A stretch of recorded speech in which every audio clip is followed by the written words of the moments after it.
Hello and welcome to our 2023 Kinvestor Days conference. I'm Arlen Hansen, President of Kin Communications, and I'll be your host for the next couple of days.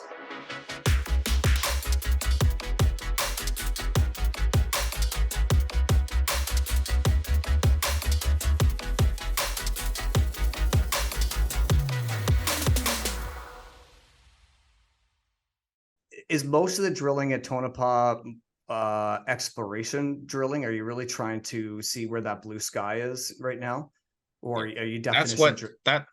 That's correct. That's what this summer has been about. Yeah, I think we drilled 6 holes there and 2 new discoveries.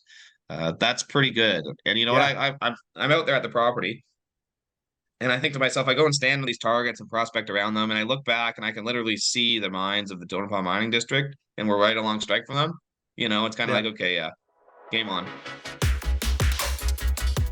We really feel here that we are on top of, right on top of a big mineralized system containing a lot of gold, copper, some silver, but this is just the start of the Dios Padres story. As we drill, we're fully of the belief we're going to be hitting a big copper, gold, silver porphyry system that is going to have a lot of life and a lot of legs. Our view is this is exactly what the mid-tiers and majors are looking for as far as new properties, and we aim to provide it for them. What's the magic number in Nevada for majors to kind of get excited about things like this? Yeah, like as I said, I think 1 million ounces is kind of is a good starting place. I think this $100 million NPV is often kind of a baseline. But I think if we can show, and we believe we can show this kind of multi-million ounce resource across 2 different projects, and potentially even North Star alone. I think we're in a great spot, and particularly considering the grade that we have as well. The way it works, Arlen, is say we spent $5 million or $10 million in a month, we would then put that into the DoD, and 50% of that gets sent back to us. And right now, it takes roughly about 10 working days, or between to 2 get to that funding back. Yeah, about wow, 2 that's to 3 fast. weeks. Very, very fast. In fact, you know, they've never done this before with a mining project, and so we were kind of their guinea pig, and we're very impressed with how streamlined everything has become. All the other junior companies can thank you for creating that process then, because that 10-day turnaround is remarkable. You know, I agree with your point on the uranium market right now. It's awesome that I've been saying repeatedly for the past year now that I don't think a uranium company could possibly find a better time, or now even in this climate, a better place to be operating than in the United States. So it's very exciting, and I'm really looking forward to the rest of this year. When you go back to that ARMA figure where they wanted 50% of shingles away from landfill in 2035, that would be the equivalent of over 200 North Star facilities. So when you look at our 30 facilities by 2030, that's a drop in the ocean as to what this market size is. Each plant, you know, $5 to $7 million worth of EBITDA from our perspective. You know, each licensed facility probably about $1 million.